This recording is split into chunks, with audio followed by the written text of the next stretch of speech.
इस रोमांचक यात्रा की शुरुआत करते हैं। नंबर 1, भीम के पास हजारों हाथियों का बल आखिर आया कैसे, और महाभारत युद्ध के बाद उनकी गदा का आखिर क्या हुआ।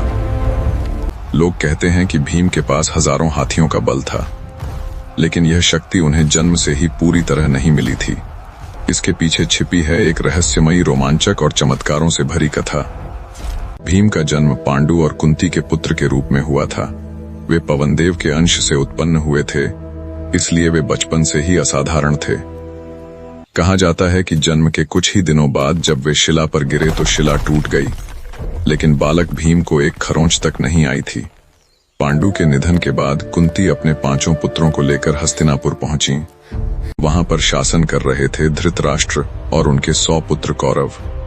इन्हीं में सबसे बड़ा और सबसे ईर्ष्यालु था दुर्योधन। बचपन से ही भीम का बल दुर्योधन को खटकता था। खेल के दौरान भीम अकेले ही कई कौरवों को परास्त कर देते थे। कभी उन्हें पानी में डुबो देते तो कभी पेड़ों से लटका देते थे। दुर्योधन समझ चुका था कि अगर उसे राज्य चाहिए तो सबसे पहले भीम को रास्ते से हटाना होगा। एक दिन दुर्योधन ने एक खतरनाक योजना बनाई। गंगा के तट पर जल क्रीड़ा का आयोजन किया गया। सभी राजकुमार वहां खेलने और भोजन करने पहुंचे। भोजन के समय दुर्योधन ने स्वयं भीम की सेवा की और उनके भोजन में कालकूट विष मिला दिया। भीम ने भरपेट भोजन किया। फिर कुछ ही देर में उनका शरीर शिथिल पड़ने लगा और वे अचेत होकर धरती पर गिर पड़े। दुर्योधन ने सोचा, आज मेरा सबसे बड़ा शत्रु समाप्त हो गया है।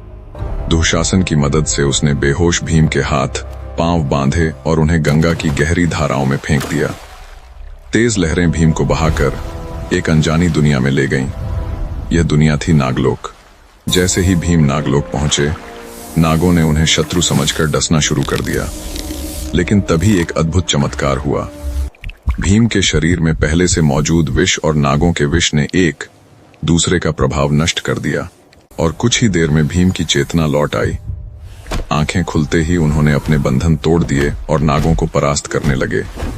घबराए हुए नाग अपने राजा वासुकी के पास पहुंचे। वासुकी स्वयं आए और उनके साथ थे एक वृद्ध तेजस्वी नाग आर्यक। आर्यक ने भीम को देखते ही पहचान लिया। उन्होंने बताया, तुम मेरे मातृपक्ष के वंशज हो। यह सुनकर नागराज वासुकी ने भीम का सम्मान किया और वरदान देना चाहा। तब आर्यक ने कहा, यह क्षत्रिय है, इसे धन नहीं शक्ति चाहिए।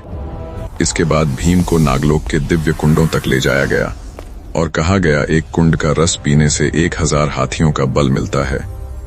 भीम ने 1 नहीं 2 नहीं पूरे 8 कुंडों का